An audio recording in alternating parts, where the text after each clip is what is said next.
Asifiwe tena. Ni asubuhi njema, tunarudishia Mungu shukrani kwa ajili ya neema na kibali ambayo ametupa. Kuna wengine hawajaweza kufika mahali kama hapa, lakini sisi tumepewa hiyo kibali. Bwana Yesu asifiwe. Ndiposa ni asubuhi njema, tunafaa kumrudishia Mungu shukrani.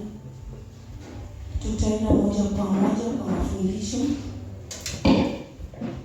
Na mada ya leo ni upendo wa Kristo, upendo wa Mungu kwa watoto wake. Bwana Yesu asifiwe. Leo tutazungumzia upendo ambao Mungu amewachilia juu ya maisha yetu. Mara mingi tunapitia mambo mengi mpaka tunajiuliza, ni kweli Mungu anatupenda? Bwana asifiwe. Changamoto ambayo tunakumbana nayo inafanya tunasahau ya kwamba upendo wa Mungu uko pamoja na sisi. Vita ambayo tunapambana navyo inafanya hata tunachoka, moyo tunauliza, Mungu uko wapi? Mbona nisikuone? Bwana Yesu asifiwe. Na tunaambiwa ya kwamba tusichoke, kwa sababu upendo wa Mungu uko pamoja na sisi. Tunaambiwa kwamba hata iwe ni dhiki, raha, shida, magonjwa, hakuna kitu kitakutenga na upendo wa Kristo. Iwe ni changamoto kiasi gani, Bwana Yesu asifiwe, isitutenge na upendo wa Kristo. Kumbuka, Kristo alitupenda kuanzia mwanzo. Kristo alitupenda kuanzia mwanzo, na upendo bado iko mpaka saa hii. Unless wewe mwenyewe ndio utoke kwa hiyo upendo. Bwana asifiwe. Upendo ulianza kuanzia mwanzo, wakati Mungu alitoa mwana wake wa pekee. Hiyo ilikuwa ni kwa ajili ya upendo wake. Alitupenda, hakutaka tuangamie.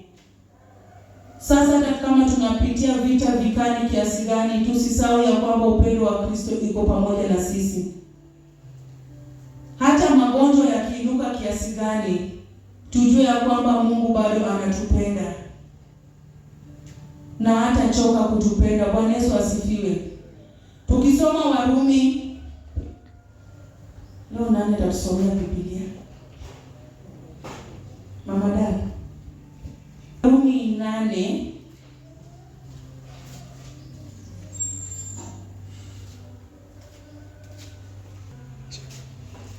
tukisoma Warumi 8 kuanzia 35.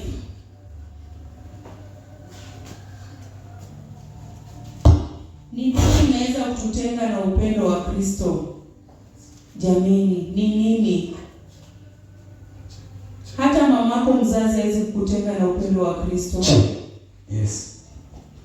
Kumbuka, Mungu akisema ndio juu ya maisha yako ni ndio, hakuna Mungu anaweza pinga. Na wakati Mungu anasema ndio, kumbuka amesema ndio na upendo ndani. Mama dada, tusome Warumi 8:35. Warumi 8:35. Ndio. Ni nani atakaye kutenga na upendo wa Kristo? Ndio. Je, ni dhiki au shida au adha au njaa au uchi au hatari na upanga? Bwana Yesu asifiwe. Biblia inatuuliza hapa, ni nani atakaye tutenga na upendo wa Kristo? Ni nani huyo ako na mamlaka ya kututenga na upendo wa Kristo? Bwana Yesu asifiwe.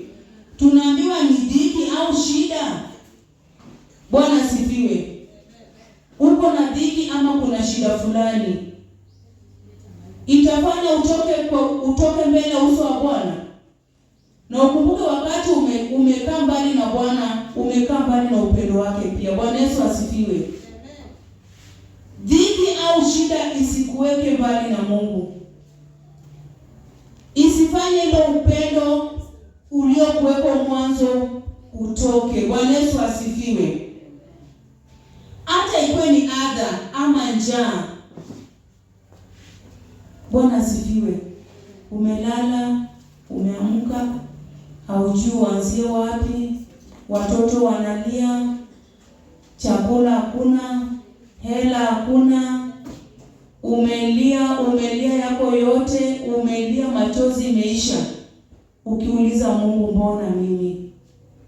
Mbona mimi? Bwana Yesu asifiwe. Hiyo tu isifanye upendo wa Mungu itoke kwako. Bwana Yesu asifiwe. Shida au njaa isikutenge na upendo wa Kristo. Pengine umepitia maisha yako, watu wamezungumza, watu wameongea,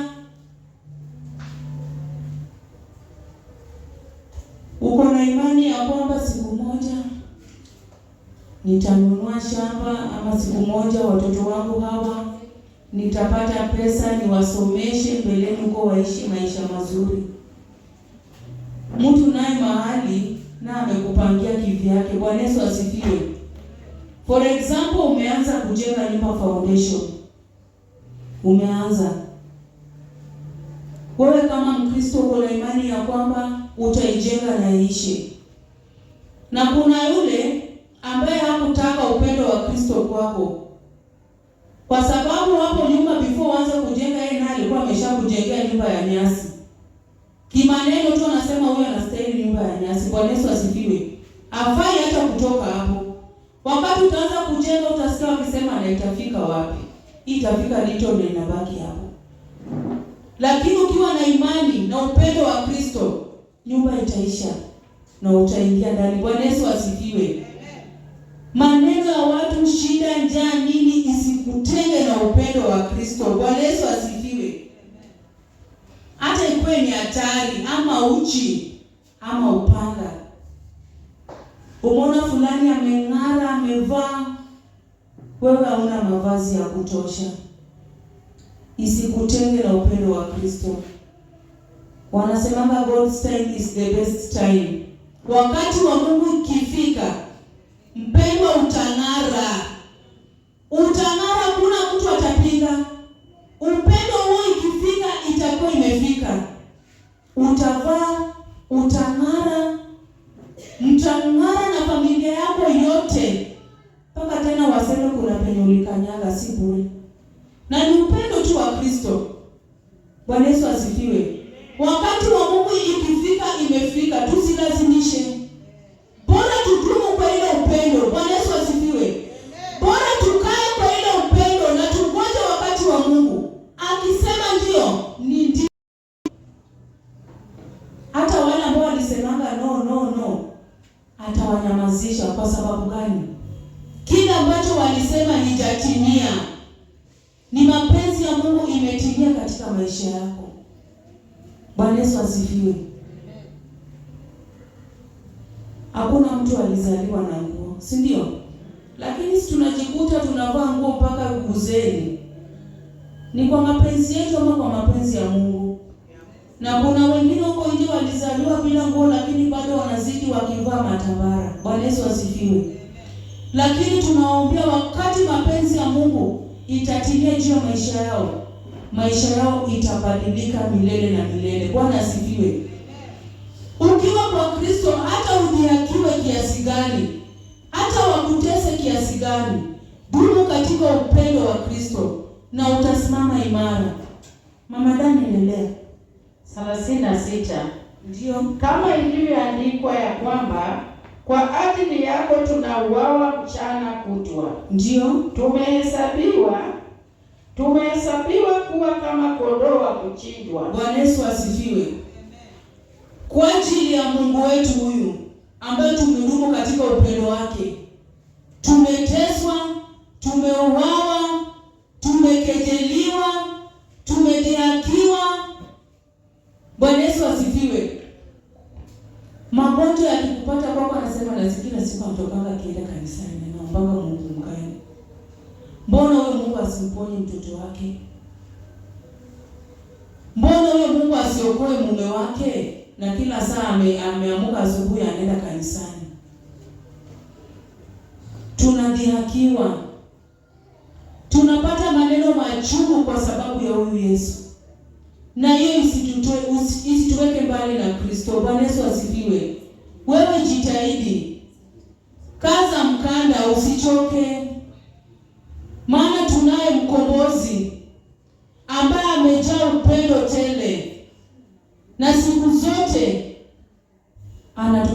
anatupenda sisi kama watoto wake, kama wanawake. Bwana Yesu asifiwe. Amen. Ukisoma Malaki 1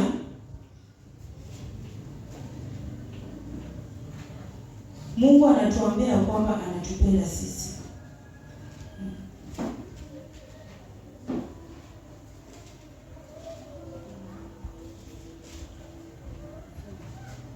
Malaki 1 kuanzia 2. Ndio. Nimewapenda ninyi, ndio asema Bwana. Ndio. Lakini ninyi mwasema, umetupendaje? Ndio. Je,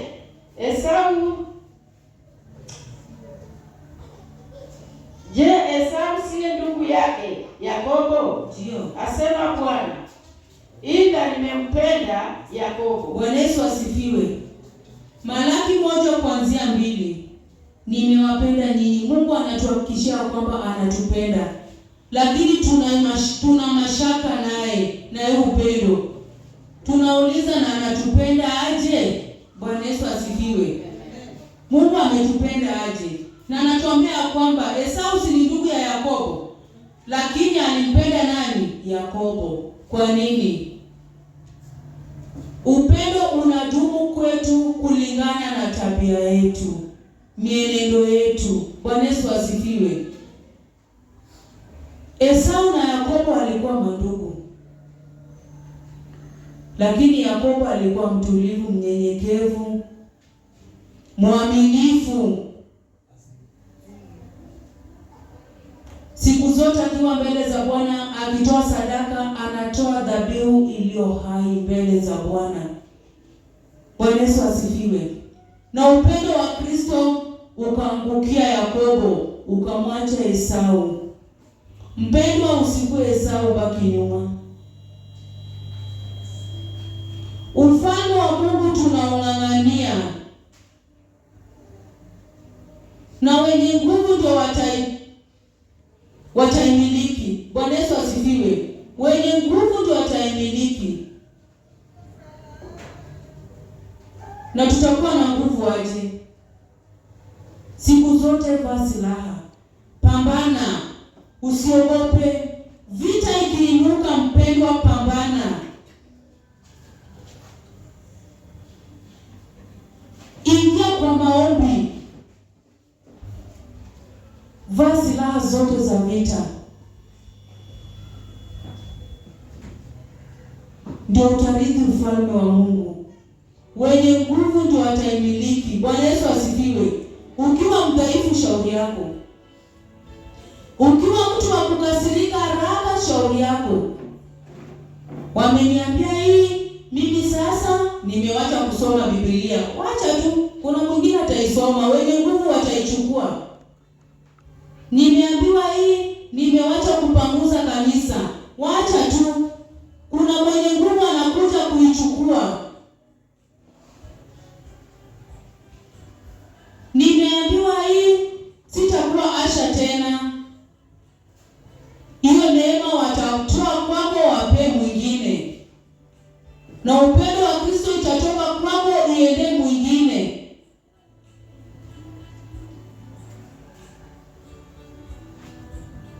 Bwana Yesu asifiwe.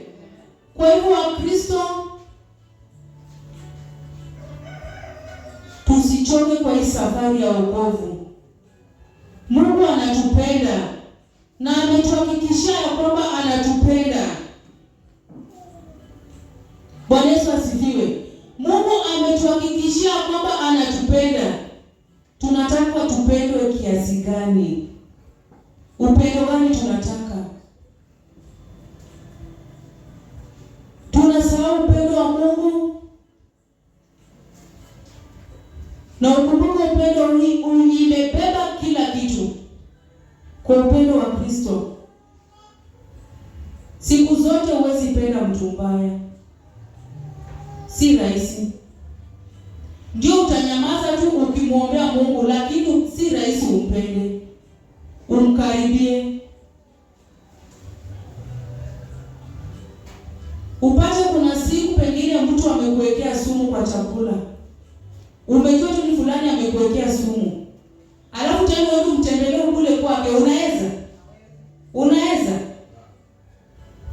ni upendo wa Kristo. Ukimdhihaki Mungu hawezi kukupenda. Atakuona tu kama mwanamke, lakini upendo ule wa kwanza yezi kuwa venye ilikuwa mwanzo. Lakini tukiwa watu watiifu, mienendo yetu iko sambamba mbele za Bwana, hakuna siku upendo wa Kristo itakoma katika maisha yetu. Na hapo ndipo unapata wakati unamuita huyu Yesu, anashuka upesi sana, haizi ruhusu uangamie. Unapomuita Baba na kuhitaji nimekwama mahali fulani, Mungu hushuka na kujibu upesi, kwa sababu anakupenda. Hataki mtoto wake aangamie.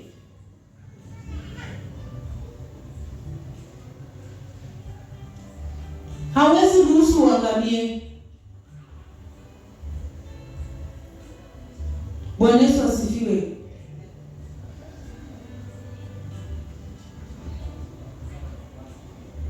Msomaji, naomba unisomee Yohana 3.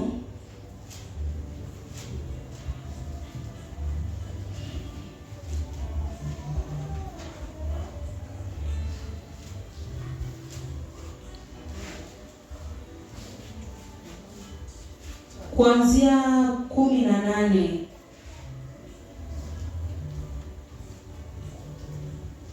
Yohana 3 ndio kuanzia 18. Amwaminie yeye hahukumiwi. Ndio. Asiyeamini amekwisha kuhukumiwa, kwa sababu hakuliamini jina la mwana pekee wa Mungu. Endelea. Na hii ndiyo hukumu ya kuwa nuru imekuja ulimwenguni. Nuru imekuja ulimwenguni, na watu wakapenda giza kuliko nuru. Ndio. Kwa maana matendo yao yalikuwa maovu. Ndio. Maana kila mtu atendaye mabaya huichukia nuru. Ndio. Wala haji kwenye nuru, matendo yake yasije yakakemewa. Ndio. Bali yeye atendaye kweli huja kwenye nuru, ili matendo yake yaonekane wazi, ya kuwa yametendwa katika Mungu. Ndio hapo. Bwana Yesu asifiwe. Ukimwamini Yesu, hakuna siku utahukumiwa. Ndio maana hapo mwanzo nimesema ya kwamba ukiwa mwaminifu mbele za Bwana, mahali popote utakapomuita, Mungu atashuka upesi na kukujibu. Ni kwa sababu umemwamini. Na haya yote nilisema ya kwamba inatendeka kwa sababu ya upendo wa Kristo. Bwana Yesu asifiwe. Nikasema ya kwamba mtu akikukosea ama mtu akulishe sumu, si rahisi umrudie tena. Ukae naye pamoja kwa meza moja mkule tena. Na hapa tunaambiwa ya kwamba wale ambao hawatahukumiwa ni wale ambao wanaenenda katika nuru. Bwana Yesu asifiwe.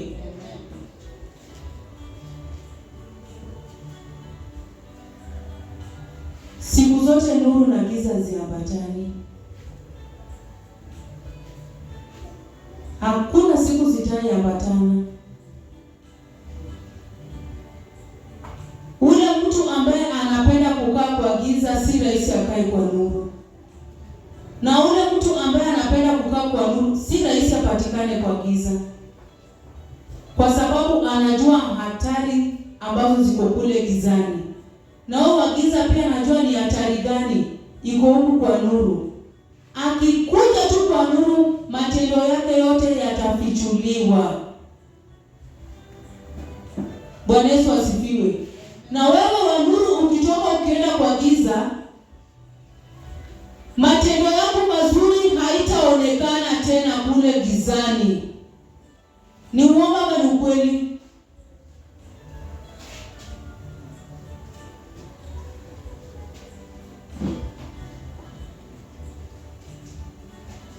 Mimi ni Feni. Sasa ni mchana, tuko kwa nuru, tunafundisha neno.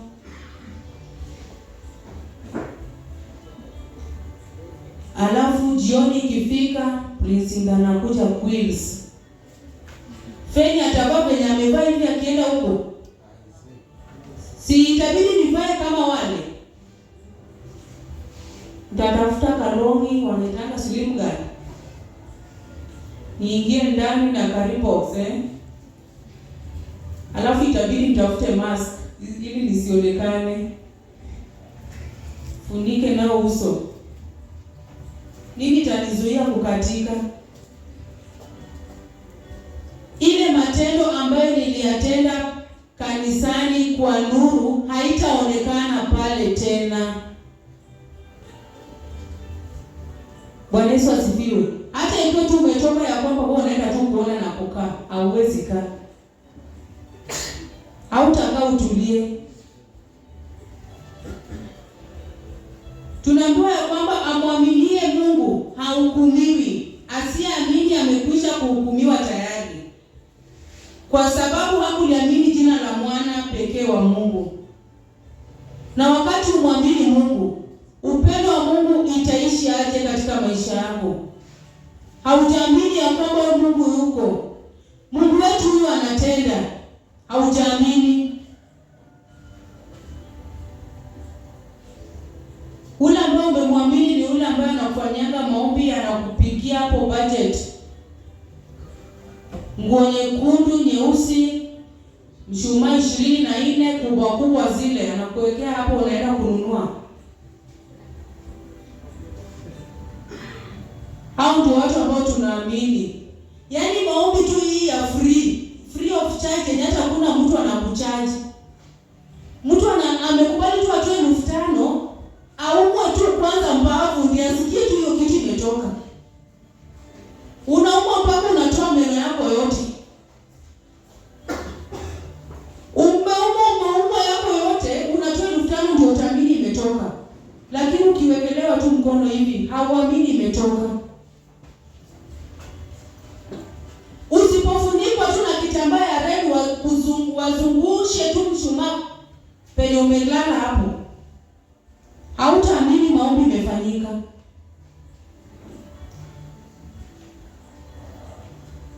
Bwana Yesu asifiwe. Alafu tunataka upendo wa Kristo. Atatupenda aje? Atatupenda aje na tuko waaminifu? Mbona tunausaliti upendo wa Kristo? Ukishaangamia ndio baadaye unafunguka macho. Kweli nilipotoka, nilipotea njia. Mchungaji, naomba uniombee. Mbona hukusema wakuombea ukienda? Si uliona huko ni kuzuri? Wakakuuma huko mashavu, umerudi hapo imefura. Naomba uniombee mchungaji.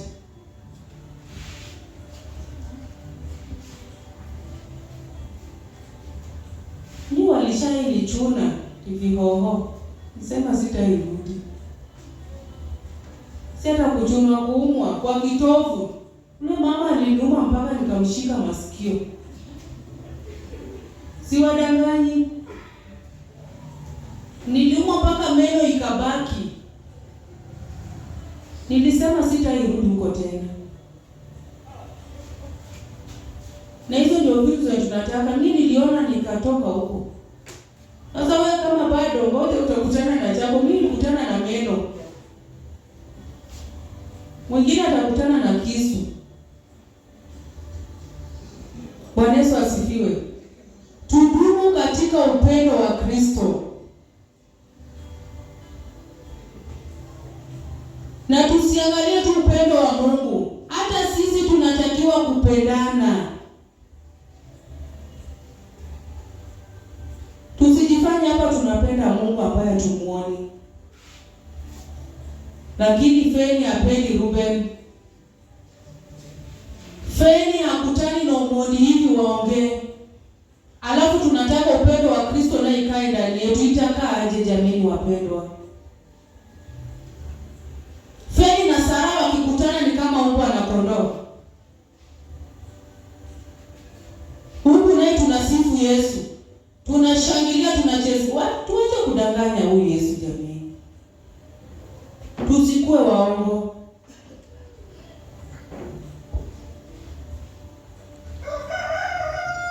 Kabla hii upendo iende huko, charity begins at home. Tupendane hapa sisi kwa sisi.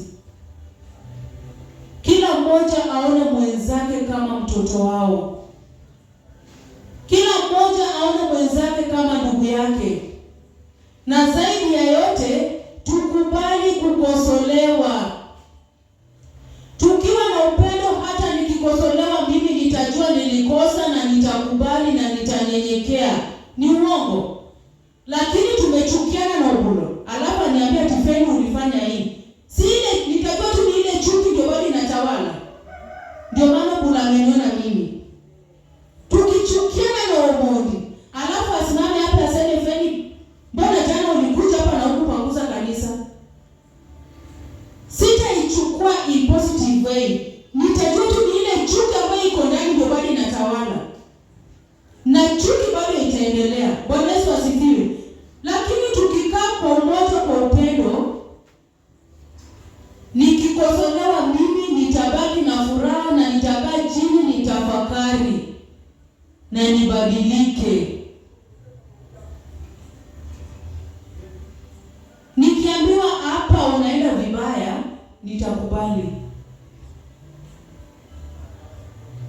Tukiwa na umoja. Lakini tukiweka chuki ndani, na Mungu naye atatuchukia. Hakuna upendo ambaye itatoka kwa Mungu. Tukichukiana tusitarajie upendo jamani. Hapo ni kama nuru itakuwa inakuja kwa giza.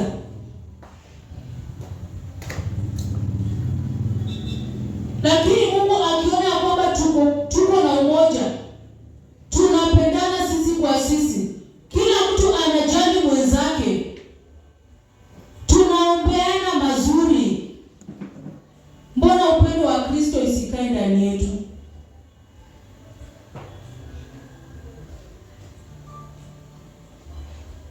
Popote nikikaa mahali natamka mema kwa ajili ya maisha ya mtu.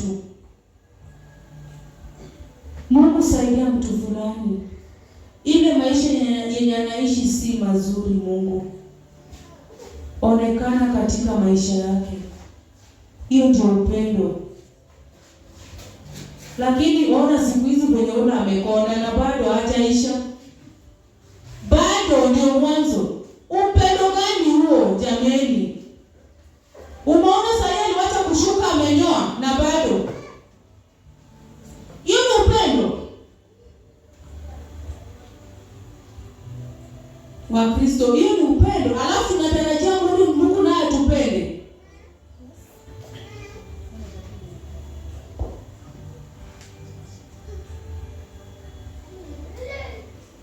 Maisha hii huwezi tarajia mema siku zote.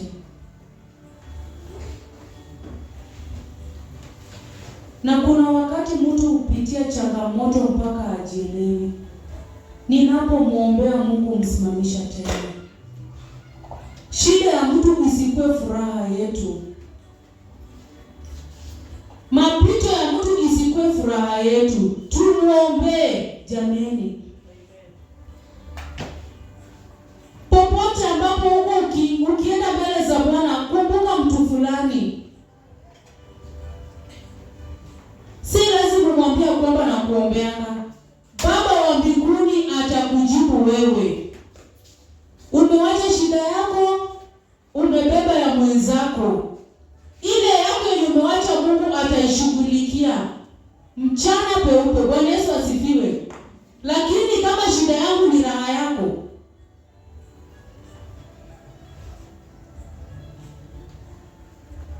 na raha yako nayo itakuwa shida yangu.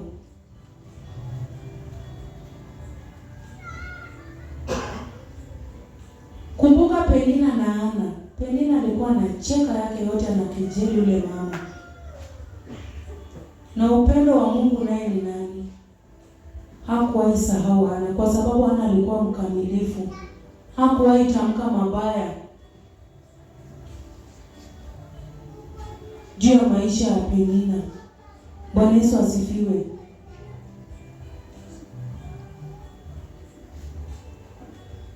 Ukisikia mtoto wa Feni ni mgonjwa mahali, muombee. Wakati unaombea mtoto wa Feni, ukumbuke hiyo ni hazina. Wakati utakuwa unahitaji Mungu wewe binafsi, Mungu atakujibu upesi. Lakini kama shida ya mwenzako ni raha ya kwako, usisahau ya kwamba kuna Mungu aliye juu, aliyetuumba sisi sote, na baraka zake ziko pamoja, baraka zetu ziko pamoja na yeye. Jinsi anavyowatilia mvua kwa wewe ambao unanicheka, ndio jinsi anawatilia mvua pia kwangu. Mungu wetu ni wa upendo sana.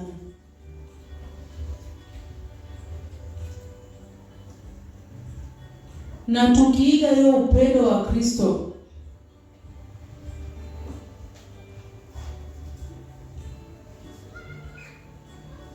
tutafika mbali. Bwana Yesu asifiwe. Maombi yetu siku zote itakuwa inamfikia huyo Mungu. Siku zote ukimhitaji atakuwa karibu na wewe. Nimesema ili upendo idumu,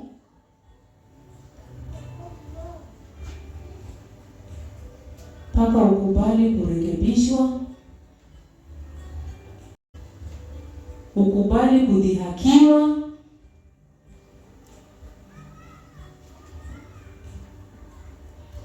bora usirudi nyuma. Nilisema mwanzo ya kwamba wenye nguvu ndio wataurithi ufalme wa mbinguni. Ukiwa hapo mvivu, shauri yako. Ukiambiwa kitu unalia, shauri yako. Utabaki tu hapo ukilia. Ukiambiwa kitu umesha sarenda. Mimi nimewacha kupanguza kanisa. Mwenye nguvu atakuja na kuichukua, yule ambaye anataka kupokea baraka za Mungu. Alafu dakika mwisho ukifunguka macho unasema kwenye ni kibelebele. Hakuna, wacha tu nikuwe kibelebele, kwa tu kinyuma nyuma. Bwana Yesu asifiwe. Jambo la muhimu ni kwamba upendo idumu, ili upendo wa Kristo ikae ndani yetu. Bwana Yesu asifiwe. Sitawachosha na mengi, ni hayo tu, na mbarikiwe.